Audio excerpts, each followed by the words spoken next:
В Нушульской и Черемуховской школах Прилузского района планируют открыть так называемые точки роста. Это центры, где созданы условия для развития у детей как технических, так и творческих способностей. Ранее в районе заработали 5 таких центров, где сегодня занимается больше 1000 детей. Елена Кононова пообщалась с юными техниками. Включение скорости у него здесь есть. Покажи на другой скорости. Кажется, эта машинка собрана из игрушечных деталей обычного лего. Но она может ездить, да еще и с переключением скоростей. Модель собрали сами школьники поселка Вухтым. Прошлой осенью здесь открыли центр «Точка роста». Теперь местные ребята и даже девчонки поголовно увлеклись робототехникой.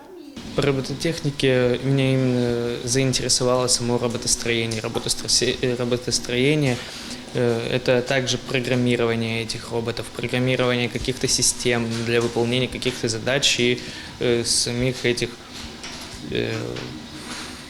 умных систем Arduino, умный дом, такие же системы, которые входят в робототехнику.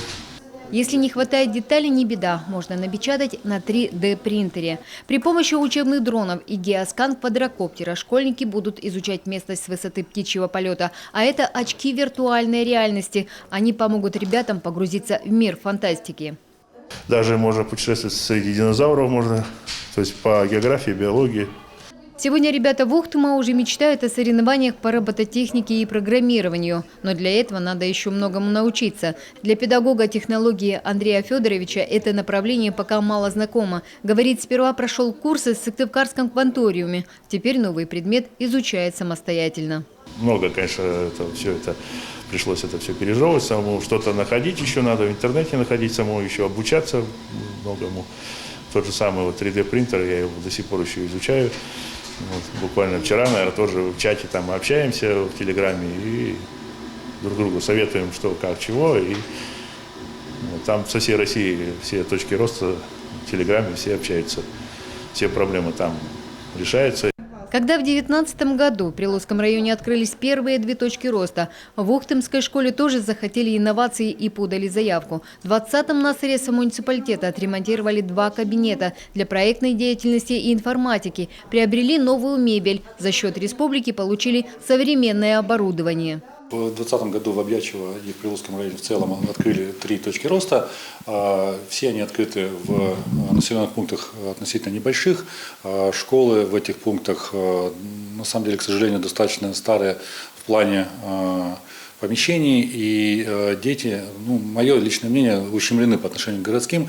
И любое открытие таких интересных вещей, как точка роста, которая позволяет развиваться детям наравне с городскими и получать полноценные знания в тех интересных вещах, которые не связаны с прямыми уроками, конечно, они нужны. Ребята в Ухтымской школе много лет занимаются проектной деятельностью. Теперь с новым оборудованием исследования школьников выйдут на новый уровень, уверена директор школы.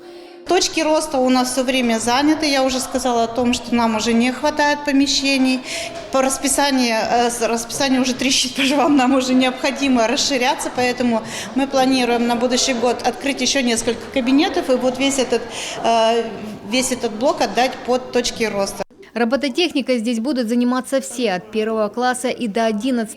Кроме того, в центре «Точка роста» откроют новые направления. А когда эпидемобстановка в регионе улучшится, сюда будут приглашать школьников из соседних населенных пунктов. Елена Кононова, Дмитрий Булаев, телеканал Юрган, Прилузский район.